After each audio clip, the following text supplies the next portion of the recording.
Hi everyone, welcome back to our new video. इससे पहली वाली वीडियो में हमने पढ़ा था कैश फ्लो स्टेटमेंट का फॉर्मेट, जिसमें हमने टाइप्स ऑफ एक्टिविटीज के बारे में डिस्कस करा था। आज की वीडियो में हम सीखेंगे adjustment of cash flow statement, जिससे जब हम रजिस्ट्रेशन करेंगे, क्वेश्चन करेंगे, तो हमें एनालाइज करने में हेल्प होगी कि कौन सी एक्टिविटी में कौन सी एंट्रीज आती हैं। तो सबसे पहले एडजस्टमेंट में हम देखेंगे जिस फॉर्मेट में सबसे पहले हमारे पास है cash flow from operating activities. तो हमने वहां पे देखा था नेट प्रॉफिट बिफोर टैक्स, और यहाँ पे मैंने कहा था कि नेट प्रॉफिट बिफोर टैक्स को निकालने के लिए भी हमारे पास एडजस्टमेंट होती है। देन हमारे पास आता है नेट प्रॉफिट बिफोर टैक्स। कैसे नेट प्रॉफिट की एडजस्टमेंट होती है वो देख लेते हैं। तो सबसे पहले हमारे पास नेट प्रॉफिट दिया होता है, ठीक है, जो कि हमारे क्या होता है, पिछले साल का प्रॉफिट होता है।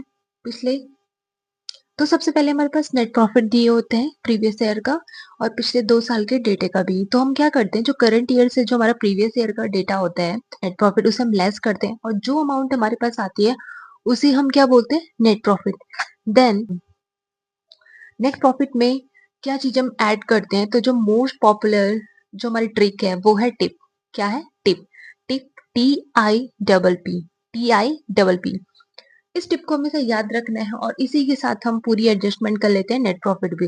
तो T stand for transfer to reserve, ठीक है, जो भी हम रिजर्व में ट्रांसफर करते हैं उन्हें हम ऐड करते हैं। I stand for interim dividend paid during the year. Interim dividend हमने बताया था कि ये during the year he payment होता है, प्रपोज भी ड्यूरिंग द ईयर होता है और पेड भी ड्यूरिंग द ईयर होता है। देन हमारे पास P आता है, P for propose dividend of previous year. Propose dividend हमने देखा था कि हम क्या लेते हैं, प्रीवियस ईयर का लेते हैं। I stand for provision for tax made during the current year. कौन सा प्रोविजन टैक्स जो हमने इस ईयर क्या हुआ, मेड करा होगा। तो पी जब हम इन चारों को ऐड कर देते हैं, देन हम उसको लास्ट में करते हैं रिफंड ऑफ टैक्स। जो भी हमारे पास टैक्स में जो रिफंड आया है उसे हम लेस करते हैं। देन हमारे पास आता है net profit before tax, that is net profit before tax. तो नेट प्रॉफिट बिफोर टैक्स निकालने के लिए हम क्या करते हैं, सबसे पहले हम नेट प्रॉफिट को देखते हैं, ठीक है, उसे हम क्या करते हैं, क्लोजिंग बैलेंस से ओपनिंग बैलेंस को लेस करते हैं जो प्रीवियस ईयर का, तो हमारे पास नेट प्रॉफिट आ जाता है। देन उसमें हम 4 आइटम्स को ऐड करते हैं, that is tip, TIPP, transfer of reserve, interim dividend, propose and provision for tax. जब इन चारों को हम आइटम को ऐड कर देते हैं नेट प्रॉफिट में, देन लास्ट में हम क्या करते हैं, लेस करते हैं रिफंड ऑफ टैक्स। तो हमारे पास क्या आ जाता है, नेट प्रॉफिट बिफोर टैक्स। तो ये हमारे पास क्या आ जाता है, पहली जो एडजस्टमेंट थी वो हमारी नेट प्रॉफिट बिफोर टैक्स निकालने की थी। अब हम देखेंगे दूसरी adjustment, propose dividend. Propose dividend हमने अभी देखा था current year and previous year, ठीक है। हमारे पास क्या होता है, दो अमाउंट होती है, एक होती है करंट ईयर की, एक होती है प्रीवियस ईयर की। तो जो हमने क्या देखा था, जो करंट ईयर की अमाउंट होती है ना उसे हम इग्नोर करते हैं, वो कोई इफेक्ट ही नहीं करती, क्योंकि जो प्रपोज डिविडेंड होता है, अगर वो इस साल प्रपोज हुआ है तो वो पेड कब होता है, नेक्स्ट ईयर वो क्या होता है, प्रपोज क्या होता है, पेड होता है। तो हम जो करंट ईयर का होता है ना वो हमारे नेक्स्ट ईयर के लिए, तो उसको हम इग्नोर कर देते हैं, उसका कोई इफेक्ट ही नहीं होता, उसको हम कहीं पे दिखा शो ही नहीं करते, ठीक है। एंड जो प्रीवियस ईयर का होता है ना उसे हम अभी हमने देखा था ना, P for stand for propose dividend. तो प्रीवियस ईयर को हम क्या करते हैं, शो करते हैं, इसे हम ऐड करते हैं। और प्रपोज डिविडेंड को हम कहाँ पे दिखाते हैं, नोट्स टू अकाउंट पे। कहाँ दिखाते हैं, नोट्स टू अकाउंट में, एज अ कंटीजेंट लाइबिलिटी, ठीक है। तो प्रपोज डिविडेंड को हमेशा नोट्स टू अकाउंट में दिखाया जाता है as a contingent liability. Next हमारे पास आता है इंटरिम डिविडेंड। इंटरिम डिविडेंड हमारा नॉर्मल होता है, जो उसी साल प्रपोज होता है ना उसी साल पेड होता है। तो ऐड करते हैं हम ऑपरेटिंग एक्टिविटीज में, नेट प्रॉफिट बिफोर टैक्स में भी हमने देखा था, इसको ऐड करते हैं एंड लेस करते हैं आउटफ्लो ऑफ फाइनेंसिंग एक्टिविटीज, ठीक है, और लेस करते हैं हम फाइनेंसिंग एक्टिविटीज में, क्योंकि इंटरम डिविडेंड क्या है, डिविडेंड पेड। और हमने देखा था जो भी हम डिविडेंड पेड करते हैं वो कंपनी का कौन से पार्ट में आता है, फाइनेंसिंग के पार्ट में आता है, ठीक है। एंड फोर्थ हमारे पास जो एडजस्टमेंट है वो है गुडविल। क्या है, गुडविल। तो गुडविल को हम क्या करते हैं, 2 साल का हम क्या करते हैं, डेटा ले लेते हैं, ठीक है, जिसमें क्या होता है, करंट ईयर है, प्रीवियस ईयर। अब हमने देखा प्रीवियस में हमारा 3 लाख है, ठीक है, एक एग्जांपल ले लेते हैं।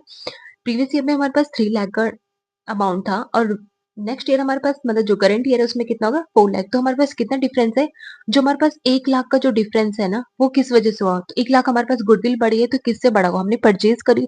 और जब भी हम गुडविल परचेज करते हैं, एनी एसेट्स वेदर टेंजिबल और intangible is a part of investment activities. और हमने देखा था इन्वेस्टमेंट में हम क्या ऐड करते थे, परचेज एंड सेल का पार्ट करते। परचेज हम कब करते थे, जब हम कोई चीज परचेज करते हैं तो वो क्या होता था, हमारा आउटफ्लो होता था इन्वेस्टिंग एक्टिविटीज का। तो ये किसका पार्ट है, परचेज आउटफ्लो है इन्वेस्टिंग एक्टिविटीज का। लेकिन वहीं पे अगर क्या होता है, करंट ईयर में हमारे प्रीवियस ईयर में 3 लाख थी और करंट ईयर में 2 लाख, यानी हमने सेल कर ली है, तो सेल हमारे क्या, अमोर्टाइजेशन, हमें क्या हो रहा है, हमने देखा था जो इंटेंजिबल एसेट्स होते हैं वो क्या होते हैं, अमोर्टाइजेशन होते हैं। तो ये कि हमारे loss, so it is added to non cash expenses, goodwill, write off. तो हमने देखा था जो भी हमारे लॉसेस होते हैं, अमोर्टाइजेशन, हमने देखा था वो हम कहाँ ऐड करते थे, नॉन कैश आइटम्स में ऐड करते थे। तो ये हमारे गुडविल का एडजस्टमेंट था। देन हमारे पास है इंटरेस्ट पेड एंड रिसीव। तो इंटरेस्ट जो हम पेड करते हैं तो हमारे फाइनेंसिंग एक्टिविटीज का पार्ट है। हमने देखा था जब इंटरेस्ट हम पेड कर रहे हैं वो फाइनेंसिंग एक्टिविटी, लेकिन हम इंटरेस्ट जब रिसीव करते हैं तो कब करते हैं, इन्वेस्टमेंट, जब हमने कोई इन्वेस्टमेंट करी होती है तो ही हमें इंटरेस्ट क्या होता है, रिसीव होता है। तो ये हम ऐड करते हैं इन्वेस्टिंग एक्टिविटीज का पार्ट। अगर आप ये इन एडजस्टमेंट को ध्यान से देख लेंगे ना, तो क्योंकि क्वेश्चंस पे यही ट्रिकी वाले एडजस्टमेंट आती हैं, ठीक है, मोस्टली एडजस्टमेंट से ही क्वेश्चंस आते हैं एमसीक्यूज में। नेक्स्ट हमारी ये प्रोविजन, हमारी एडजस्टमेंट है वो है, नेक्स्ट जो हमारी एडजस्टमेंट है वो है प्रोविजंस फॉर इनकम टैक्स। तो प्रोविजन फॉर इनकम टैक्स हमारी क्या होती है, करंट लायबिलिटी होती है। अब इसका क्या, इसकी क्या एडजस्टमेंट होती है, इसकी क्या एडजस्टमेंट होती है वो हम देख लेंगे। तो no additional information is given in notes, ये इंपॉर्टेंट भी है, ठीक है, ये आपका बेस भी है और ये इंपॉर्टेंट भी है, हमने क्लास 11th में भी पढ़ रखा है, ठीक है। तो जो नो एडिशनल, जब हमारे पास प्रोविजंस ऑफ इनकम टैक्स में कोई इन्फॉर्मेशन नहीं दी होती गिवन नोट्स अकाउंट में, तो हम क्या करते हैं, सीधे से प्रीवियस ईयर को इनकम टैक्स पेड मान लेते हैं और लेस कर देते हैं ऑपरेटिंग एक्टिविटीज में। इनकम टैक्स पेड मानते हैं ना, तो अभी हमने लेस किया था लास्ट में ऑपरेटिंग एक्टिविटीज में। जब हम क्या करते हैं, नेट प्रॉफिट बिफोर टैक्स निकाल देते हैं, उसके लास्ट में हम क्या करते हैं, इनकम टैक्स पेड को क्या करते हैं, लेस कर देते हैं। और करंट ईयर को हम क्या मान लेते हैं, provisions for tax. Current year को क्या मानते हैं कि हम प्रोविजन, क्योंकि प्रीवियस वाला हम तो पेड कर चुके होंगे ना, और करंट ईयर में हम क्या बना उसका प्रोविजंस, अगले साल के लिए हम क्या प्रोविजंस बना रहे हैं नया, तो वो करंट ईयर में तो ऐड कर देते हैं नेट प्रॉफिट बिफोर टैक्स में। तो जब हमारे पास क्या कोई गिवन अदर एडिशनल इन्फॉर्मेशन नहीं दी होती, जो हमारे नोट्स अकाउंट में दी होती है ना, और अगर हमारे पास कोई भी इन्फॉर्मेशन दी नहीं होती तो हम क्या कर लेते हैं, जो प्रीवियस ईयर वाला डेटा होता है उसे हम इनकम टैक्स पेड मान लेते हैं, जो हम ऑपरेटिंग एक्टिविटीज में लेस करते हैं। और जो हमारा करंट ईयर का होता है ना, उसे हम प्रोविजन फॉर टैक्स मानते हैं, जो हमने करंट ईयर के लिए बनाया है, तो उसे हम ऐड करते हैं नेट प्रॉफिट बिफोर टैक्स में। एंड लेकिन जब हमें एडिशनल इन्फॉर्मेशन इज गिवन, जब हमें क्या होती है, एडिशनल इन्फॉर्मेशन गिवन होती है नोट्स अकाउंट में, जैसे कि इनकम टैक्स पेड और provision for income tax paid, ठीक है, ऐसे हमारे पास कोई इन्फॉर्मेशन होगी तो हमें क्या बनाना था, प्रोविजन फॉर इनकम टैक्स का हमें क्या बनाना होता है, अकाउंट बनाना पड़ता है, जिससे हम क्या निकाल पाएंगे कि हमने क्या परचेज करी है, क्या सेल करी, ये तब अमाउंट आता है, ठीक है। तो प्रोविजन फॉर इनकम टैक्स हमारा करंट लाइबिलिटी होता है, और करंट लाइबिलिटी का जब एसेट्स का परफॉर्मा होता है जब इसका अकाउंट में, और करंट लाइबिलिटी का ना, जब भी हम कोई भी लाइबिलिटीज का अकाउंट स्टार्ट करते हैं तो वो कहाँ से होता है, तो वो हमेशा क्या होता है, क्रेडिट साइड से होता है, क्योंकि इनकम टैक्स हमने पढ़ा था जो लाइबिलिटी का अमाउंट होता है वो क्रेडिट साइड का होता है, इंक्रीज होता है, और डेबिट साइड डिक्रीज होता है। अगर यहाँ पे एसेट अकाउंट होता है तो एसेट्स का हम क्या करते हैं, स्टार्ट कहाँ से करते हैं, डेबिट साइड से, क्योंकि एसेट का अकाउंट क्या होता है, डेबिट में इंक्रीज होता है। तो हमेशा हमें इन चीजों का ध्यान रखना चाहिए कि जब भी हम लाइबिलिटी, करंट लाइबिलिटी, एसेट्स वाला अकाउंट बनाए कोई, तो हमें ध्यान रखना चाहिए कहाँ से स्टार्ट होगा, ये आपको अकाउंटिंग में हेल्प करेगा बहुत। तो हमने क्या लेना, हमारे पास हमेशा ओपनिंग और क्लोजिंग बैलेंस गिवन होगा, ठीक है। तो हमें क्या, ओपनिंग बैलेंस को हमने यहाँ पे लिखा क्रेडिट साइड में, देन हमें क्या लिखा, टू बैलेंस बीडी, ये हम कहाँ लिख रहे हैं, to balance carry down, sorry, to balance CD हम क्लोजिंग डाउन हम कहाँ लिख रहे हैं, इसको हम लिख रहे हैं लेफ्ट साइड में, डेबिट साइड अकाउंट बनाने हैं। तो ये थी हमारे पास कुछ एडजस्टमेंट, इंपॉर्टेंट एडजस्टमेंट। अब हम पढ़ेंगे है ना, तो इससे पहले आप फॉर्मेट वाली वीडियो जरूर देखना कैश फ्लो स्टेटमेंट की, उससे आपकी सारी जो भी कंफ्यूजन होंगी ना वो सारी दूर हो जाएंगी, जिससे आप क्या होगा, जब एमसीक्यू सॉल्व करेंगे ना तो आपको पता रहेगा कौन सी चीज हम कहाँ पुट करते हैं, क्यों करते हैं, ठीक है। तो चलो हम सबसे पहले एमसीक्यू देख लेते हैं। फर्स्ट, जो फर्स्ट हमारे पास एमसीक्यू है वो कैश फ्लो इंक्लूड। अब जो कैश फ्लो है ना वो इंक्लूड क्या करता है, cash receipt only, cash payment only, cash receipt and payment, and cash and non cash income and expenses. तो हमने देखा था जो हमारे कैश फ्लो स्टेटमेंट है वो क्या करते हैं, सिर्फ क्या करते हैं, cash receipt and cash payment करते हैं। इसमें क्या होता है, कैश का सिर्फ रिसीव और पेमेंट होता है हमारे कैश फ्लो स्टेटमेंट में। पहले हम थोड़ा इजी वाले क्वेश्चन देखें, क्योंकि ज्यादातर ऐसे ही क्वेश्चन आते हैं। Cash flow statement is known as also, अब कैश फ्लो स्टेटमेंट को आल्सो क्या बोलते हैं, statement of change in financial position cash basis, statement account for variation in cash, ठीक है। तो statement of change in financial position on cash basis में ही फाइनेंशियल पोजीशन को चेंज दिखाता है, स्टेटमेंट ऑफ और कैश की वेरिएशंस को दिखाता है, ठीक है, अदर अलग अलग एक्टिविटीज में उसके वेरिएशंस को दिखाता है। तो बोथ ए एंड बी का आंसर हो जाएगा। नेक्स्ट हमारे पास है cash flow statement is prepared for financial planning for.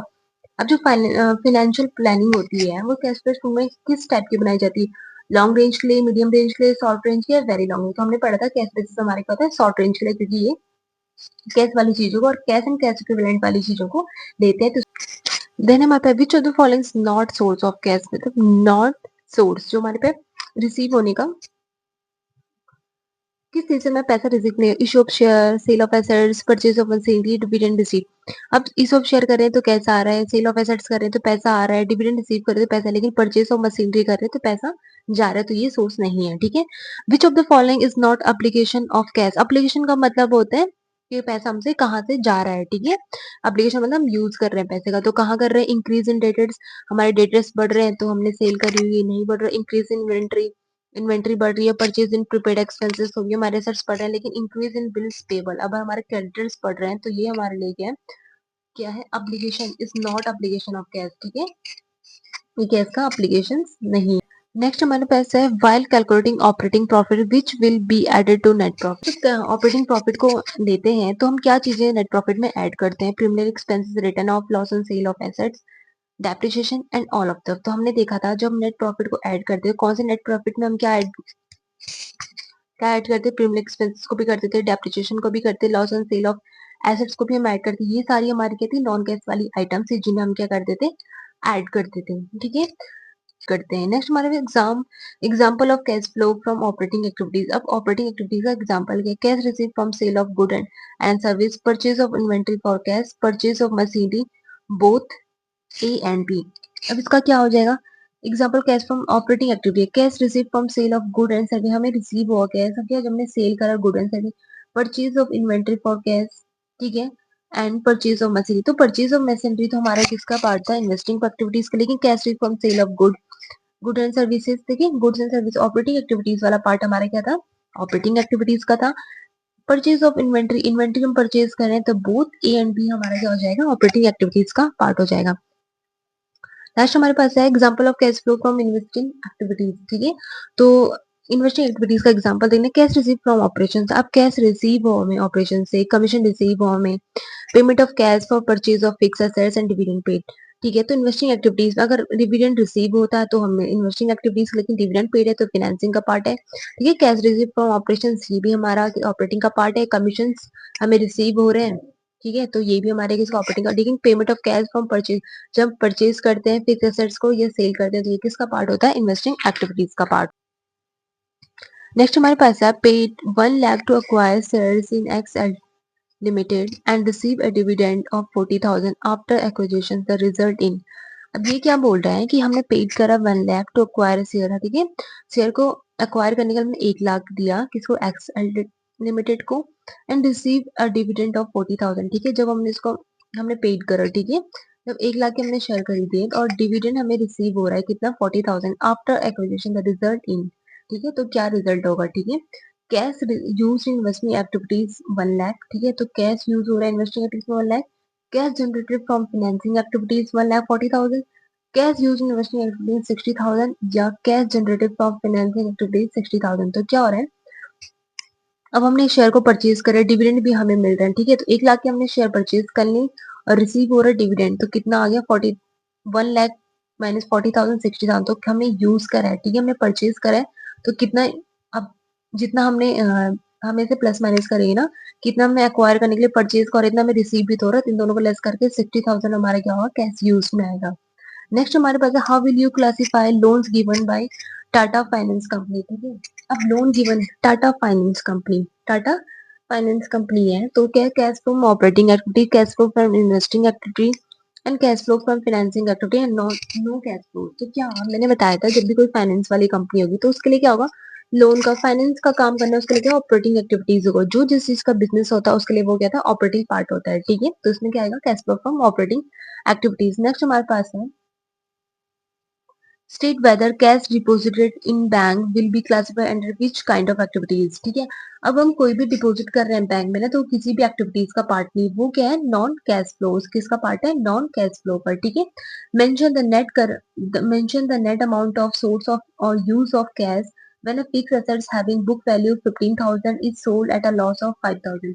अब ये क्या बोल रहा है कि हमें क्या, इसमें बताओ कि क्या सोर्स हो रहा है या यूज हो रहा है, ठीक है, हमारे पास सोर्स हो रहा है या हम परचेज कर रहे हैं, सेल कर रहे हैं, ठीक है, फिक्स एसेट का जिसकी बुक वैल्यू थी 15,000 is sold eight loss of 5,000। अब 15,000 उसकी वैल्यू थी और हमने कितने लॉस में करी, 5,000, ठीक है, तो हमने कितने में सेल करी हो 10,000 में, तो हमारे पास कितना पैसा आएगा 10,000। तो हमारे पास सोर्स कितना है 10,000 का। ठीक है, नेक्स्ट हमारे पास है a company receive a dividend of 2 lakhs on it's investment in other company shares. In case of finance company it will be classified under which kind of activity. अब कह रहा है कि अ कंपनी है जिसने डिविडेंड क्या करिए, company receive उसको डिविडेंड क्या 2 लाख का उसको डिविडेंड मिल रहा है जिसमें उसने इन्वेस्टमेंट करी थी अदर कंपनी में। ठीक है, अब वो कौन सी कंपनी है, फाइनेंस कंपनी। तो इट विल बी क्लासिफाइड, तो कौन सी एक्टिविटी का, कौन सी टाइप की वो एक्टिविटी में आएगी वो कंपनी। ठीक है, cash flow from operating activities, cash flow from investing activities, cash flow from financing activities and no cash flow. तो मैंने बताया था जो फाइनेंस कंपनी है तो उसके लिए डिविडेंड देना, रिसीव करना, वो उसका क्या पार्ट है, ऑपरेटिंग का पार्ट है। तो इसमें कुछ इंपॉर्टेंट नोट्स मैंने लिए हैं जो आपके लिए हेल्प करेंगे समझने में। ठीक है, financing and non financing companies में। ठीक है, तो क्या हो रहा है, वाइल इंपॉर्टेंट नोट्स है तो आप इसे भी ठीक से पढ़ना, या तो इन पॉइंट्स को आप लिख भी सकते हैं अपनी नोटबुक में, या तो इन्हें आप याद भी कर सकते हैं। तो वाइल इंटरेस्ट रिसीव और paid is a part of operating activities for finance. ठीक है, इंटरेस्ट रिसीव हो रहा है या इंटरेस्ट पेड हो रहा है। ठीक है, वाइल इंटरेस्ट रिसीव और पेड, जब हम इंटरेस्ट रिसीव कर रहे हैं या पेड कर रहे हैं, it's a part of operating activity for finance house. ठीक है, तो जो फाइनेंस हाउस होगा नहीं, यानी फाइनेंस वाली जो कंपनी होगी उनकी ऑपरेटिंग एक्टिविटीज है। ठीक है, इंटरेस्ट को लेना, इंटरेस्ट को पेड करना, बट डिविडेंड पेड रिमेन। लेकिन जब डिविडेंड पेड होगा, रिमेना हमेशा क्या होगा, फाइनेंसिंग का पार्ट होगा। लेकिन जो भी हम डिविडेंड को पेड करते हैं, इंटरेस्ट तो हम ऑपरेटिंग में लेते हैं, ऑपरेटिंग कंपनी का, कोई फाइनेंस कंपनी, लेकिन अगर फाइनेंस कंपनी होगी, लेकिन जो अगर वो डिविडेंड पेड करी तो वो उनका फाइनेंस का पार्ट होगा। तो इस पॉइंट को हमेशा याद रखना, because they relate to owners equity, क्योंकि जो हमारा डिविडेंड पेड होता है ना, वो किससे रिलेट होता है, ओनर्स की इक्विटी होता है। ठीक है, वो डे टू डे ऑपरेशन वाली एक्टिविटीज को इफेक्ट नहीं कर रहा है, वो क्या दिखा रहा है, ओनर्स की इक्विटी को दिखा रहा है। जो डिविडेंड पेड होता है वो हमेशा फाइनेंस कंपनी हो उसका भी फाइनेंसिंग का ही पार्ट होगा। ठीक है, नेक्स्ट हमारे पास है issue of debenture for considerations other than cash shown under which capital. अब क्या इशू ऑफ डिवेंचर कर रहा है कंसिडरेशंस में। तो जब भी हम कंसिडरेशन वाला पार्ट करें, हम कोई चीज इशू कर रहे हैं, लेकिन हम क्या कर रहे हैं, कंसिडरेशन में कर रहे हैं, तो ये हमारा नॉन ऑफ द वर्क। ठीक है, किसी भी पार्ट का, किसी भी एक्टिविटी का पार्ट नहीं होता है। ठीक है, इसको हम क्या करते हैं, इसकी इसकी हम एडजस्टमेंट हो, इसकी एंट्री हम बुक्स ऑफ अकाउंट पे नहीं दिखाते हैं। नेक्स्ट हमारे पास है X limited purchase for 20 lakh paying 60% by issue of equity share and 10 each and the balance by a cheque. Limited ने परचेज करा है 20 लाख के, पेइंग 60% ऑफ इक्विटी है। ठीक है, उन्होंने क्या करा है कि 20 जो हमारे 20 लाख के हमारे शेयर थे, उसे क्या करा है 60% तो उन्होंने इक्विटी इशू कर ली है। ठीक है, तो उसका 60% हम पहले निकालेंगे।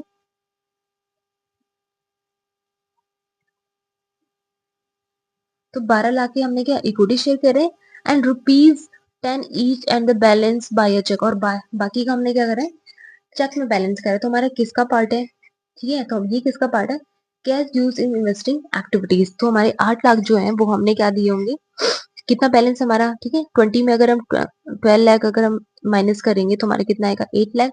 8 लाख हमने क्या करा, इन्वेस्टिंग एक्टिविटीज के थ्रू दिया हुआ, क्योंकि हमने परचेज करा है। ठीक है, बाकी तो हमारा cash use investing activities 8 lakh. तो ये थे आपकी क्वेश्चंस कैश फ्लो स्टेटमेंट से। इसमें मैंने कुछ सिर्फ मोस्ट इम्पॉर्टेंट या कुछ वो वाले क्वेश्चंस लिए हैं जिससे क्वेश्चंस ऐसे ही बनते हैं। मैंने बहुत इजी वे वाले क्वेश्चंस नहीं लिए हैं कि जिसमें कौन सा पार्ट आता है क्या नहीं आता। इन क्वेश्चंस के थ्रू ना आप सारे अदर क्वेश्चंस भी समझ जाएंगे।